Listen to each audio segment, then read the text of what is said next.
I guess that's the proper term, right? I can say that. Don't cancel me. I don't know. You're not allowed to say anything about anyone in this modern day, so.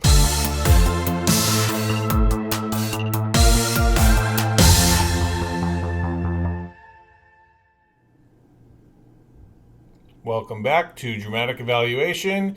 In this video, I'm going to be talking about my top 5 feel-good movies. This one's a little subjective, one person can think one thing is kind of a feel-good movie. Just kind of depends how it hits you, how you take the movie in, what you get out of it.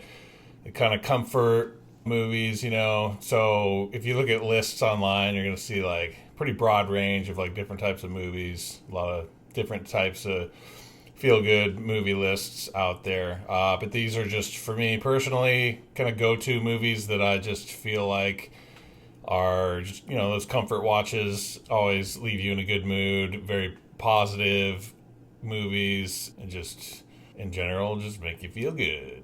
So let's get into it.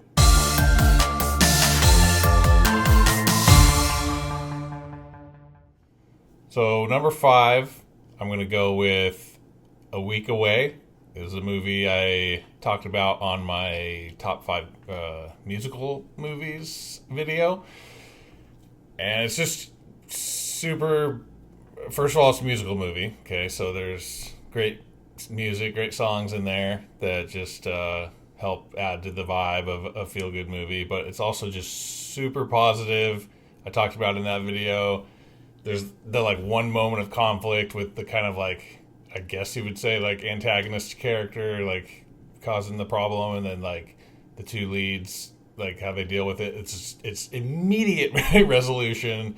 Like there's just no negativity or conflict. The very small amount that there is immediately resolved, which just feels good. You're not having to stress or freak out or have this long drawn out thing of like negativity. It's just positive vibes throughout the whole movie. It's just a great feel good movie that I would recommend if you like musical movies. Number 4, CODA.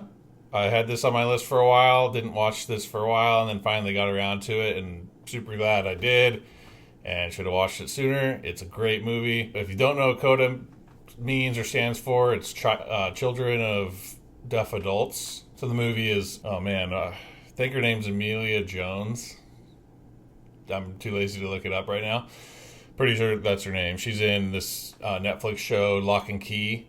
That is a solid show, and you should check that out if you haven't seen it. But she's a really good actor, and she got huge acclaim for this movie. This movie got acclaim. I think it was like, might have been Oscar nominated. I'm not sure, but it is an awesome movie. She's the one hearing abled, how I guess if that's how you say it, person in the family. Her parents and her brother are all deaf, and so she kind of helps them with running this business, like fishing business that they have. And she is an incredibly good singer and wants, has aspirations to go to this kind of music school and pursue a career in music. And that's something that obviously, the family wants her to just stick with them with the fishing business. So it's not really something they understand or can get behind initially because they're hearing impaired, and music is kind of not something that's significant or important to them. But this is just a great movie. It's just really good at writing and acting, and the way it just plays out, and the ending is pretty emotional. Like this movie, solid movie. Definitely watch that if you've not seen it. Number 3, Eddie the Eagle. This is with Taron Egerton, one of my favorite actors. I love that guy. I love everything I've seen him in. It's great. This is a movie it's based on a true story of this guy who wanted to become an Olympic ski jumper, of those like the big giant crazy like ramp there where they just fly through the air, and he doesn't know how to do it and sucks at it, but he just wants to do it. And he goes over to, so I can't remember where, but somewhere in Europe, and then Hugh Jackman is like he used to do it, but now he just kind of like does the like snow plow and maintenance on this training ski jump training facility, and then he kind of like takes him under his wing and like helps him like train him up to be able to try to make it to the Olympics. And it's just a real good feel good story of this kid trying to go make it and get into the Olympics and see if he's able to achieve that. Number 2, Peanut Butter Falcon. So good. Gotta watch this movie if you've not seen it. Of course, my boy Shia LaBeouf. I'm going to do a favorite actors video later on. I've been working on a list for probably do top 10 favorite actors with like a billion honorable mentions because, good Lord, that's impossible to narrow down. There's so many good actors, but Shia LaBeouf is, I'll just say, on the list. He's awesome. I love him in everything he's in. He's in a ton of good movies. This one is great. So there's a kid with Down syndrome. I guess that's the proper term, right? I can say that. Don't cancel me. I don't know. You're not allowed to say anything about anyone in this modern day. So yeah. So he has Down syndrome. He wants to be a wrestler. He loves wrestling, and like WWE style wrestling. And not to get into the plot too much, but Shia LaBeouf's character kind of they cross paths, and then he's like kind of helping him go. They're kind of, I don't know, like a backwoods journey to go get from one place to another. Dakota Johnson is in it, and she kind of like joins up and helps out or whatever. There's a lot more to it than that, but you watch the movie. It's really good. It's very positive vibes, very inspiring, very just fits the bill for a feel good movie. It's very good. And number 1, Brigsby Bear. This movie, I was on my list for a little while and then finally watched it a couple years ago. So glad I did. Highly recommend this movie. It is nothing but, first of all, it's really interesting. It's this kid, like, I didn't know this about this and thought this was a really interesting thing about the movie. It doesn't spoil it because it's in the literal, like, opening of the movie. It's this kid who's like they're like in a bomb shelter kind of thing, like him and his parents trying to survive in a like bomb shelter, and then come to find out why they didn't need to be in there. The outside world's all good. The parents were just like keeping him in there, and so then he comes out of it and is experiencing the real world for the first time. And in the bomb shelter, he was obsessed with this TV show about this character Brigsby Bear. Kind of like a kid's like sci-fi kind of adventure show, and then he wants to. Well, I won't get into the rest of the plot or whatever, but this movie is just like with him like experiencing all these different things for the first time, and just like making friends and wanting to do this certain thing that he does in the plot with these people that he meets as his friends. It's just like incredibly positive vibes.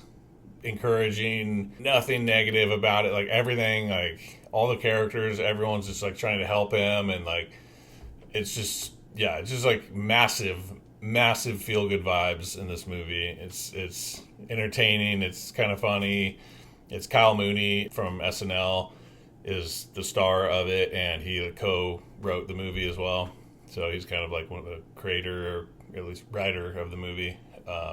So there's some comedy and stuff in there, but it's just, very, very solid movie. Highly, highly recommend Brigsby Bear if you haven't seen it. And I'm pretty sure it's still on Hulu. You can watch that on Hulu. So, yeah, check that out for sure. And then some honorable mentions. I mean, it was kind of like, I kind of left comedies off of here. Like, obviously, comedies can be considered a feel-good movie because you're laughing and feeling good from that. So, I think that you could put a ton of them in there, but like I would say a ton of the Adam Sandler movies, particularly 50 First Dates, The Wedding Singer, Happy Gilmore.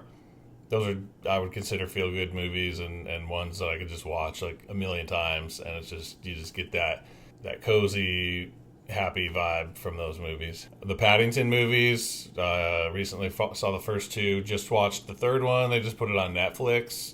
I just watched that like a couple days ago. And all 3 of those movies definitely are feel-good type of movies. Family, positive movies for sure. A couple comedies that I just consider definitely in the realm of feel good movies. I Love You Man, Yes Man with Jim Carrey. It's just those two movies have just very positive. Keep saying the same words. I don't know what else I'm supposed to say for feel good, but they were feel good movies. How about that? This one's a show, not a movie, or these two. But Ricky Gervais shows Afterlife and Derek, I believe, are both on Netflix. Afterlife is for sure. Very like most of his stuff is like that, but like I'd seen Derek before Afterlife, and it definitely has that like positive feel good vibe. But Afterlife in particular is just you feel real good after watching that, especially at the end.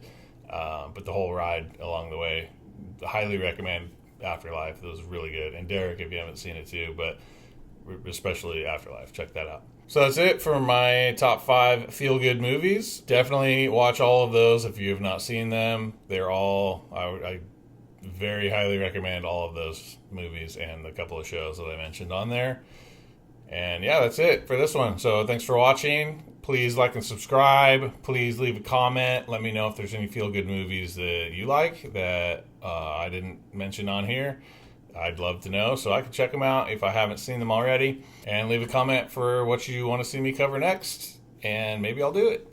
Stay tuned. Until next time.